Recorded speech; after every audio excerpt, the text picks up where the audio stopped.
Hello बच्चों, कैसे हैं आप सब। आई होप बहुत अच्छे से क्लास को अटेंड कर रहे होंगे, क्वेश्चंस को अच्छे से अटेंड कर रहे होंगे और आपकी पढ़ाई बच्चों उम्मीद करते हैं बहुत अच्छी चल रही होगी।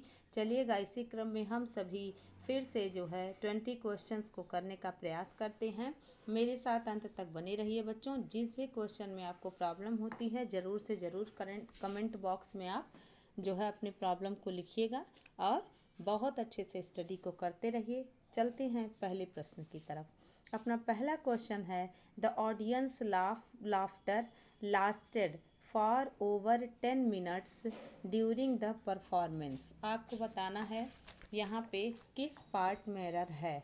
देखेंगे फिर से, the audience laughter lasted for over 10 minutes during the performance. बताइएगा नो एरर, किस पार्ट में आपको एरर मिल रहा है। बहुत अच्छे से ध्यान से करिएगा। बिल्कुल सही, ए पार्ट में ही एरर है। चलिएगा, ध्यान देते हुए काम करेंगे। ए पार्ट में एरर है। कहाँ पर एरर मिला? ऑडियंस लाफ्टर नहीं, ऑडियंस की हंसी। ठीक है, एपोस्ट्रॉफी एस लगेगा। इसका means the audiences laughter lasted for over 10 minutes during the performance. Okay, यहाँ पर मतलब ऑडियंस की जो है हंसी ये क्या रुकी रही 10 मिनट से भी ज़्यादा समय तक के लिए, जो है कार्यक्रम के दौरान या प्रस्तुतिकरण के दौरान। ऑडियंस की हंसी, ना कि ऑडियंस लाफ्टर। ऑडियंसेस में एपोस्ट्रॉफी एस रहेगा। ओके, बहुत बढ़िया, ए पार्ट में एरर है। बहुत अच्छे, आगे बढ़ जाइएगा। ऐसे क्वेश्चंस आपको एग्जाम में मिल जाएंगे। Let's come to question number second. The fruit seller charged me too many money for B option, फिर जस्ट हाफ किलोग्राम एप्पल। बताइएगा, fruit seller charged me too many money. आपको लग रहा है ना किस पार्ट में एरर है, बताते रहिए बच्चों। बिल्कुल सही, आप सभी लोग करेक्ट हैं। बी पार्ट में एरर है। मनी जो है अनकाउंटेबल है, that's why we always use before money much, not many. Understood. यहाँ पे है the fruit seller charge me, मतलब उसने मेरे ऊपर चार्ज किया कितने का, टू मच मनी, ना कि too many money. Money uncountable है, ध्यान रखिएगा। जस्ट हाफ किलोग्राम एप्पल, मतलब मैंने सिर्फ आधा किलो एप्पल लिया और उसने मुझे बहुत ज़्यादा पैसा बताया। ठीक है, तो यहाँ पर बी पार्ट में एरर है। टू मेनी मनी नहीं होता है, टू मच मनी होता है, क्योंकि आपको पता है मनी अनकाउंटेबल नाउन है और वैसे भी आप जानते हैं कि जो मटेरियल नाउन होते हैं वो अनकाउंटेबल होते हैं, और मनी भी समझिए एक प्रकार से मटेरियल नाउन है। ओके, क्यों? क्योंकि इसको डिनोट करने के लिए आपको कोई ना कोई डिजिट बनाना पड़ता है। ओके, आगे बढ़ जाएंगे क्वेश्चन नंबर थर्ड पर। Don't wash that metal instrument. इसके बाद आपको क्या करना है, कंप्लीट करना है इस सेंटेंस को। Complete the following sentence. Don't wash that metal instrument, मतलब उस मेटल इंस्ट्रूमेंट को मत जो है वॉश करना। आगे, लेट्स इट शुड नॉट कोरेड, लेट्स इट वुड, या लेस्ट इट विल कोरेड, या लेस्ट इट शुड कोरेड। बताइएगा, ध्यान रखिएगा। यहाँ पर क्वेश्चन नंबर थर्ड में लेस्ट कहने का तात्पर्य है। जो यहाँ पर लेट्स मिल रहा है इसको आप जो है ये दोनों इनकरेक्ट समझें। लेस्ट मतलब होता है ना कहीं ऐसा ना हो। लेस्ट के बाद सब्जेक्ट आता है, सब्जेक्ट के बाद हमेशा शुड आता है। ठीक है, कहीं ऐसा ना हो ये बेकार हो जाए या ख़राब हो जाए, इसलिए आप जानते हैं लेस्ट के साथ हमेशा शुड यूज़ होता है। चूँकि मेटल आपका जो है नॉन लिविंग थिंग है, इसलिए इट का प्रयोग हो रहा है। बहुत बढ़िया, डी ऑप्शन करेक्ट है। ओके, लेस्ट इट शुड कोरेड, ये करेक्ट है। ठीक है ना, आगे बढ़ जाइएगा। क्वेश्चन नंबर थर्ड कंप्लीट हुआ। Let's come to question number fourth. She is a honest woman she who worked hard, change the underline expression. बताइएगा, she is a honest woman. आपको लग रहा है ना कुछ तो गड़बड़ है अंडरलाइन वर्ड में। क्या गड़बड़ है आप ध्यान से सुनिएगा। She is a honest woman, आप क्या बोल रहे हैं, ऑनेस्ट बोल रहे हैं ना, तो अ ऑनेस्ट कहाँ होगा। तो ऑनेस्ट किया जाए, अ हटा दिया जाए, या अ को रिप्लेस करके द कर दिया जाए, या एन ऑनेस्ट वुमेन कर दिया जाए, या नो सब्सटीट्यूशन रिक्वायर्ड कर दिया जाए। कौन सा करेक्शन होगा? बहुत अच्छे, सी ऑप्शन। ठीक है, आप बहुत बेहतरीन पढ़ाई कर रहे हैं, बहुत अच्छा। बिल्कुल, क्वेश्चन नंबर फोर्थ में सी ऑप्शन, ठीक है। एन ऑनेस्ट मैन होता है, क्योंकि कुछ ऐसे वर्ड होते हैं जो रहते तो स्टार्ट में कॉन्सोनेंट से लिखे होते हैं, बट उनका प्रोनाउंसिएशन जो होता है, उनको जब हम लोग प्रोनाउंस करते हैं तो वो कॉन्सोनेंट होते हुए भी वॉवेल प्रोनाउंस किए जाते हैं, और कुछ वॉवेल लिखे होते हैं और वो कॉन्सोनेंट प्रोनाउंस होते हैं, जैसे यूरोप, यूनिक, यूनिवर्सिटी, ये सब लिखे हैं वॉवेल, बट प्रोनाउंसिएशन इनका कॉन्सोनेंट से स्टार्ट होता है। ओके, बहुत अच्छे, चलेंगे आगे बढ़ जाएंगे। क्वेश्चन नंबर 5 पर आ जाइएगा। 4th नंबर क्वेश्चन कंप्लीट हो चुका है। Let's come to question number 5। Vikas and Rakesh don't like me, don't they. अब बताइएगा यहाँ पे क्या करेक्शन होना चाहिए। Vikas and Rakesh don't like me, ये बच्चे ये है कौन सा क्वेश्चन टैग है, ठीक है। आपने पढ़ा है ना क्वेश्चन टैग। क्वेश्चन टैग क्या होता है, यदि स्टेटमेंट आपका जो, जैसे मतलब क्वेश्चन टैग में जो बच्चे नहीं जानते हैं वो जान लें कि क्वेश्चन टैग में 2 स्टेटमेंट होते हैं, ठीक है। 2 स्टेटमेंट में जो है आपको ध्यान रखना पड़ता है कि यदि ये लिखा गया आगे का स्टेटमेंट पॉजिटिव सेंटेंस यानी अफर्मेटिव सेंटेंस में है, तो जो क्वेश्चन टैग होगा वो उसी टेंस का नेगेटिव सेंटेंस होगा, बात को समझिएगा। और यदि आपको क्वेश्चन टैग का जो लिखा गया स्टेटमेंट है वो निगेटिव सेंटेंस में है, तो टैग आपको अफर्मेटिव सेंटेंस यानी कि पॉजिटिव सेंस में मिलेगा। समझ पा रहे हैं ना, टेंस वही रहेगा, टेंस नहीं चेंज होगा। आगे बढ़ जाएंगे। अब देखिए, Vikas and Rakesh don't like me, आप देख पा रहे हैं ये प्रेजेंट इंडेफिनिट है, तो डोंट दे नहीं होना चाहिए ना, क्या होना चाहिए, डू दे, बिल्कुल सही, ठीक है। A option is the correct answer of this question, ठीक।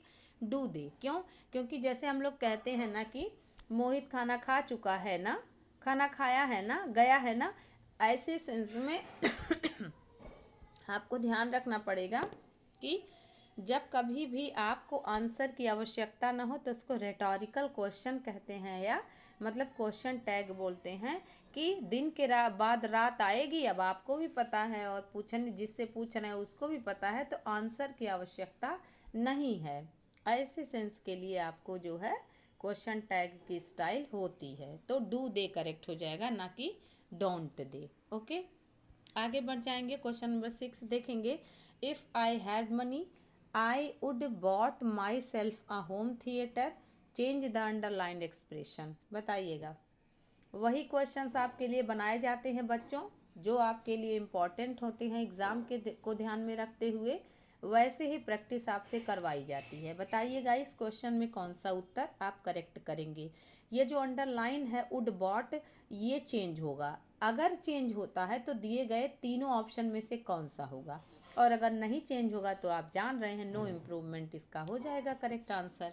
बताइए, आपने पढ़ा है ना कि ये कंडीशनल सेंटेंस, और कंडीशनल सेंटेंस में आपको पता है कि अगर इफ़ वाला जो कंडीशन होगा सब्जेक्ट प्लस वर्ब का सेकेंड फॉर्म हो, वर्ब का सेकेंड फॉर्म हो और ऑब्जेक्ट हो, तो जो कंडीशन होता है वो जब दोबारा सब्जेक्ट लाता है तो वुड के बाद वर्ब का थर्ड फॉर्म लाता है, ठीक है। वर्ब का फर्स्ट फॉर्म लाता है, थर्ड फॉर्म तो वुड हैव के बाद आएगा, है ना। वर्ब का फर्स्ट फॉर्म लाता है, तो यही तो कह रहा है यदि मेरे पास पैसे होते तो मैं मेरे लिए एक थिएटर खरीद लेता, खुद खरीदता, तो विल बाई, बिल्कुल सही। सी वाले बच्चे आप सभी लोग करेक्ट हैं, ठीक है।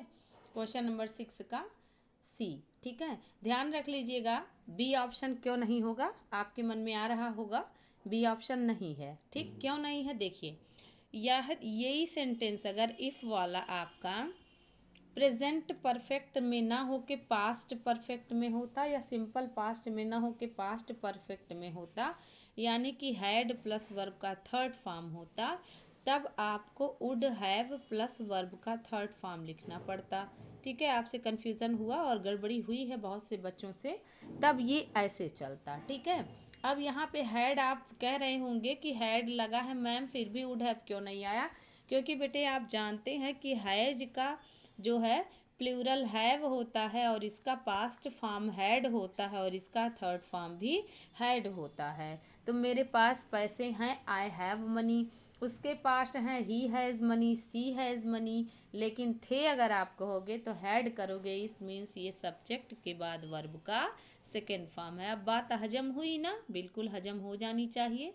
सब्जेक्ट के बाद वुड हैव ना हो करके वुड प्लस वर्ब का फर्स्ट फॉर्म होगा। ओके, तो चलिएगा क्वेश्चन नंबर 7 पर चलेंगे।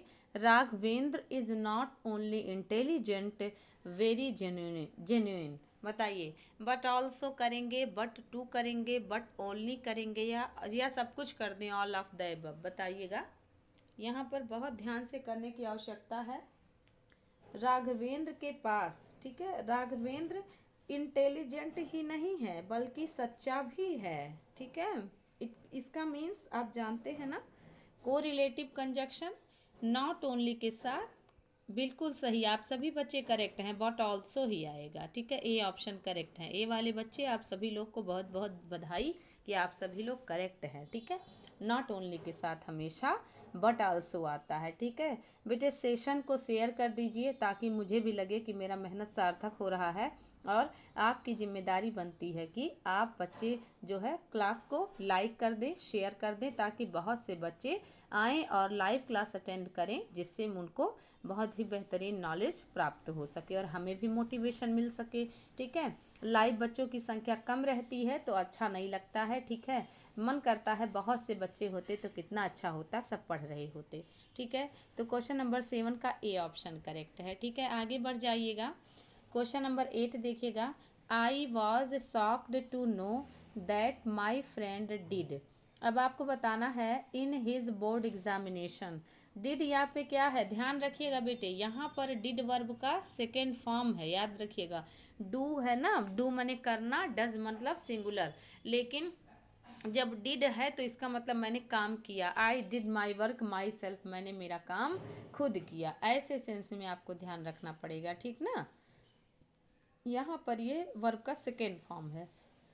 अब तो आपको हिंट मिल ही गया होगा, और जब वर्ब का सेकेंड फॉर्म है तो ये वर्ब है, वर्ब है तो आपको एडवर्ब ढूंढना है। इसका मतलब आप क्या करेंगे, I was shocked to know, मैं जान के बहुत आश्चर्यचकित हुआ, क्या, दैट कि माई फ्रेंड मेरा मित्र, डिड कर पाया, इन हिज बोर्ड एग्जामिनेशन बहुत अच्छा अपने एग्जामिनेशन में। तब आपको एडवर्ब ढूंढना है, तो सरप्राइजिंगली वेल, बिल्कुल सही। डी वाले बच्चे आप सभी लोग करेक्ट हैं, और ये आपको एक नया प्रश्न, नए टाइप का प्रश्न मिला है, तो बच्चे आप इसको ध्यान रख लीजिए, ऐसे क्वेश्चन एग्जाम में पूछे जाते हैं, ठीक है।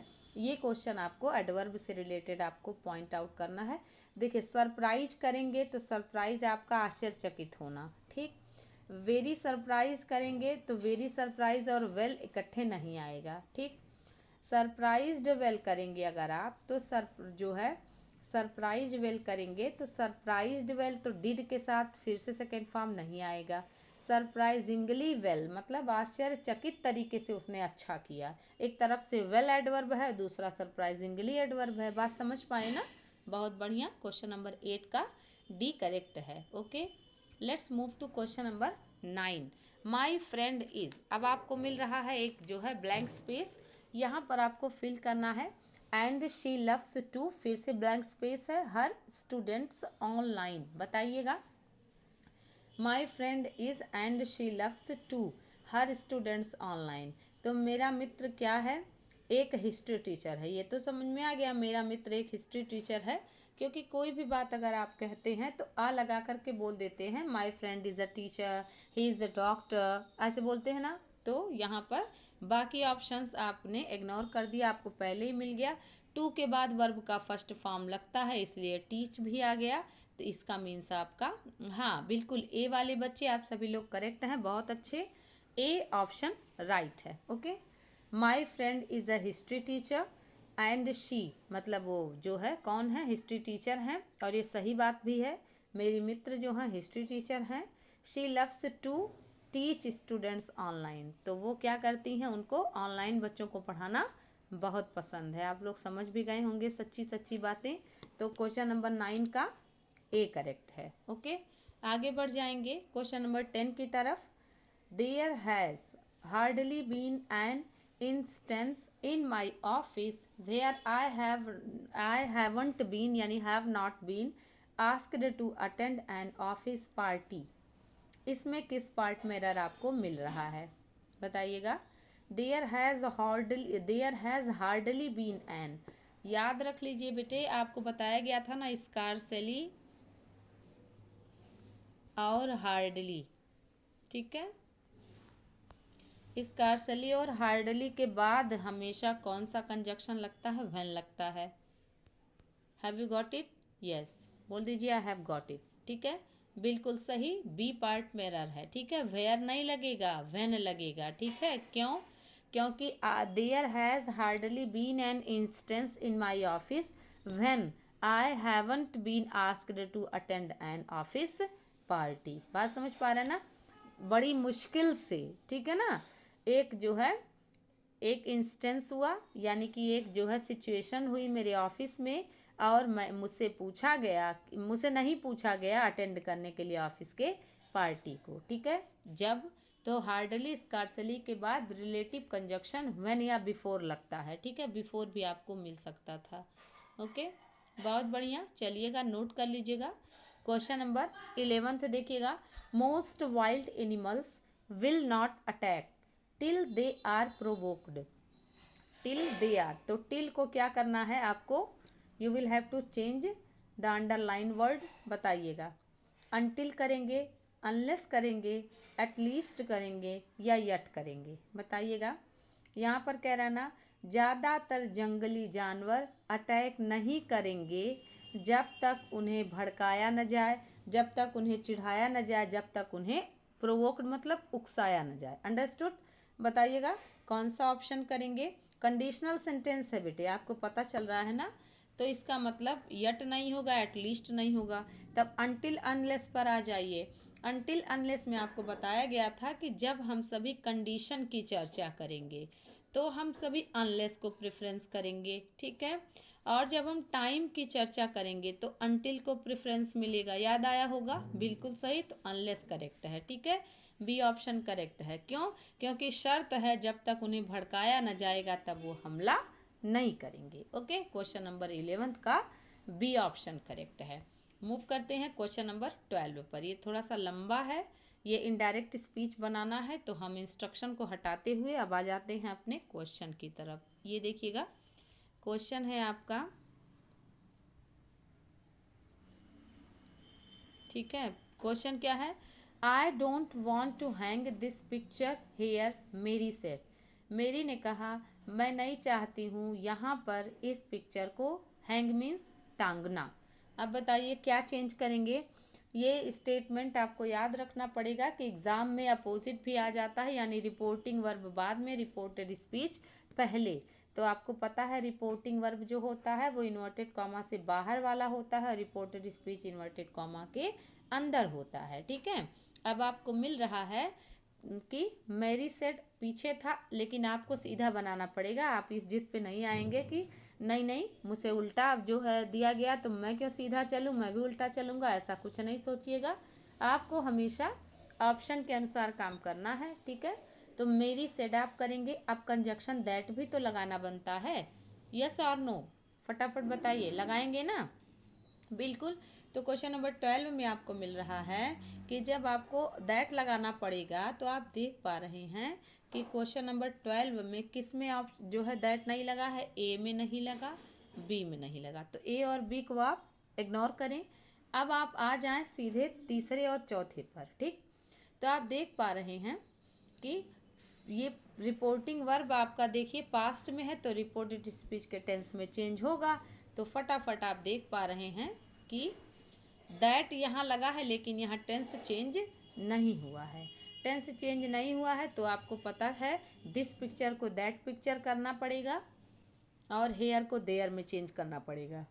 तो किस में हुआ है, डी वाले में पूरा करेक्ट जा रहा है। डी वाले बच्चे आप सभी लोग करेक्ट हैं। नरेशन और वॉइस को अच्छे से पढ़ के जाइएगा। नरेशन और वॉइस वाले क्वेश्चन एग्जाम में आपसे गड़बड़ नहीं होने चाहिए, ओके। तो आपको पता चल गया ना कि डी क्यों करेक्ट है, क्योंकि यहाँ पर टेंस चेंज किया है, और टेंस चेंज जब रिपोर्टिंग वर्ब पास्ट में रहे तो होता है, प्रेजेंट या फ्यूचर में रहे तो नहीं होता है, ठीक है। और रिपोर्टिंग वर्ब पास्ट में रहे तब भी नहीं होता है, लेकिन कब, जब चार बातें हो, यानी यूनिवर्सल ट्रुथ हो, हिस्टोरिकल इवेंट हो, किसी की आदत हो, या किसी का स्टेटमेंट हो, प्रोवर्ब हो, या फिर जो है हिस्टोरिकल इवेंट हो। समझ पाए ना? बहुत अच्छे। चलते हैं क्वेश्चन नंबर 13 पर। यहाँ भी देख लीजिएगा। क्वेश्चन नंबर 13 में आपको मिल रहा है, Dan said I need a clean shirt. Dan ने कहा मुझे एक क्लीन शर्ट की आवश्यकता है। तो उसने कहा प्रेजेंट में आपको पास्ट ढूंढ लेना है। तो डैन सेड दैट, ये तो चारों ऑप्शन में है, तो आपको पता है ना नीडेड किसी ऑप्शन में है। यदि नीडेड है तो आप करेक्ट उसी के साथ जाएंगे। तो आपको आराम से ऑप्शन नंबर सी को चुन लेना है। बहुत बढ़िया बच्चों, मैं देख रही हूँ आप सभी लोग करेक्ट जा रहे हैं। क्वेश्चन नंबर 13 का सी ऑप्शन करेक्ट है। Let's come to question number 14। अब देखिए बहुत से अच्छे अच्छे क्वेश्चंस आपको मिल रहे हैं। दिस इज द गर्ल, इसके बाद broke the window. Same pattern पे एक क्वेश्चन मैंने जो है बनाया था किसी क्लास में। अब इसको आप जो है जान लीजिए कौन सा ऑप्शन करेक्ट होगा। Whom, who, those, whose, which one is correct of this question, बताइएगा।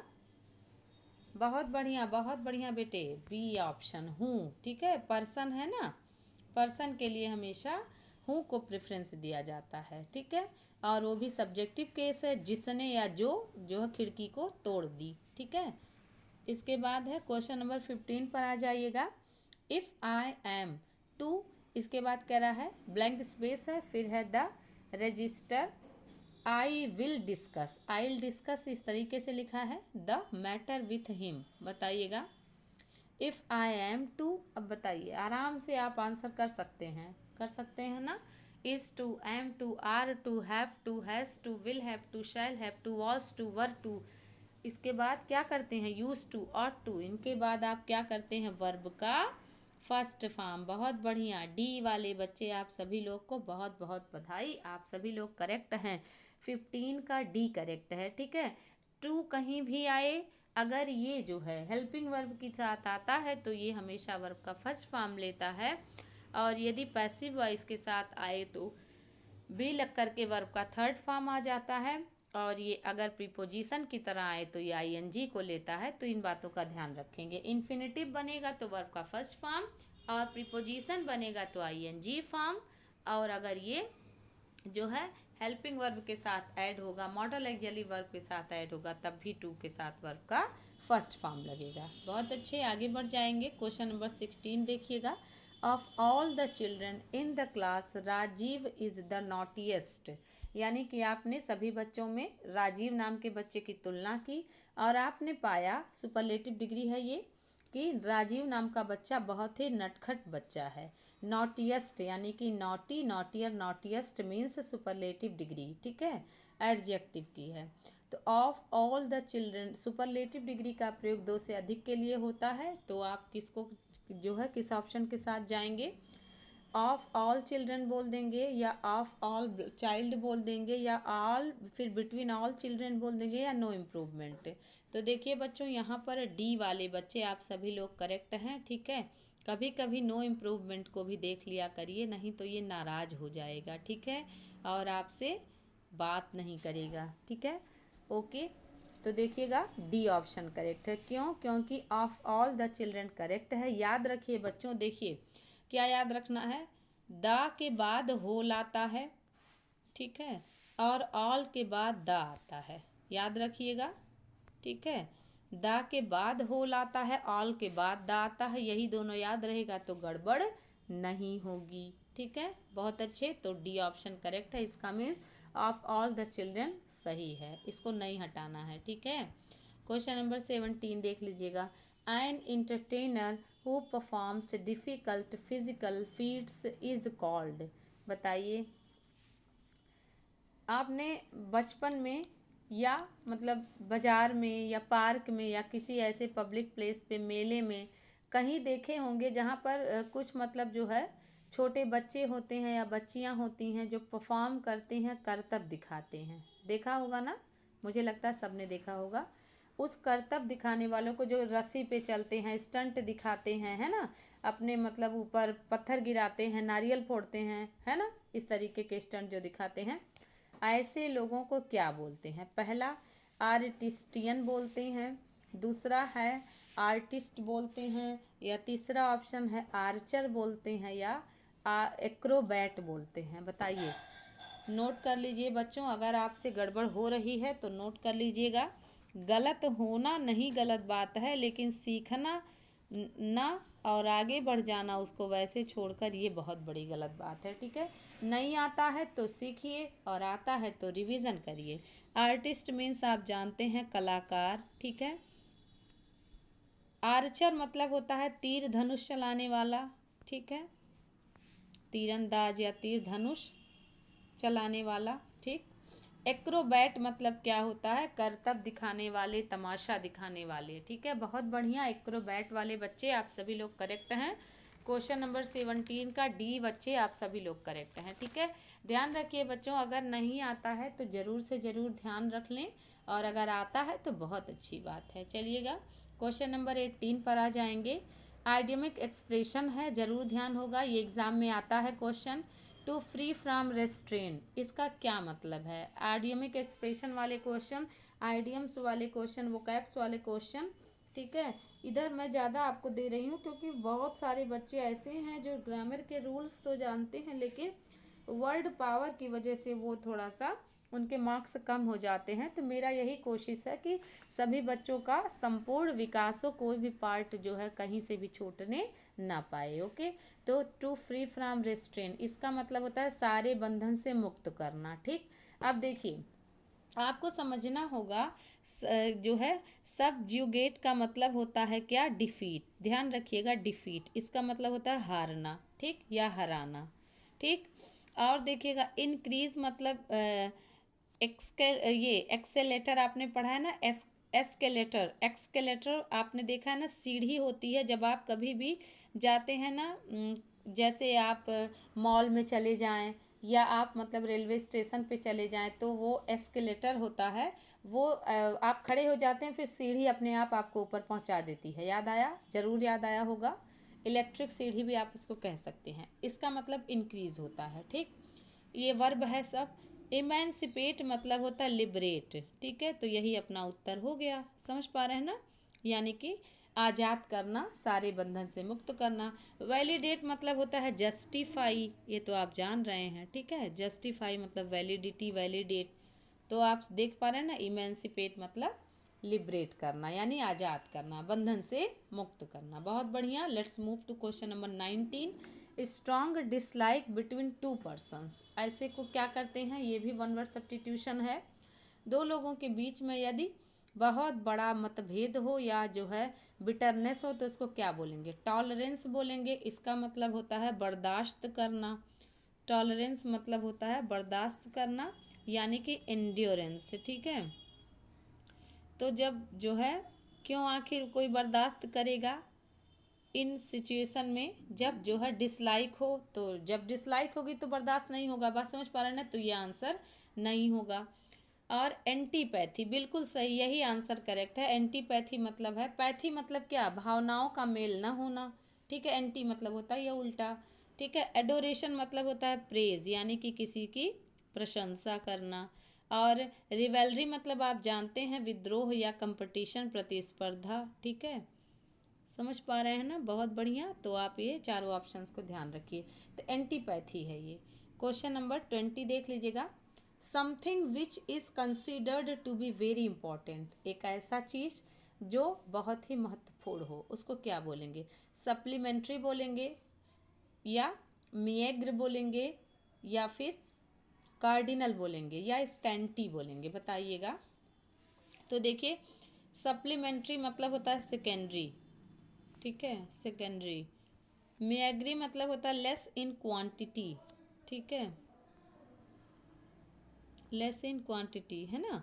बहुत बढ़िया, कार्डिनल सर करेक्ट है भी, बहुत अच्छे। सी ऑप्शन करेक्ट है। ठीक है, और स्कैंटी भी अपना उत्तर नहीं होगा। सप्लीमेंट्री, मिएग्री, कार्डिनल में से आप देख पा रहे हैं, कार्डिनल मतलब होता है कि जिसको बहुत ही महत्वपूर्ण हो। आपने कार्डिनल नंबर ऑर्डिनल नंबर पढ़ा है ना, कि कार्डिनल मतलब 1 2 3 4 को कार्डिनल बोलते हैं, और 1 2 3 4 को फर्स्ट सेकेंड, 1 2 3 4 को कार्डिनल बोलते हैं, 1 2 3 4 को कार्डिनल बोलते हैं।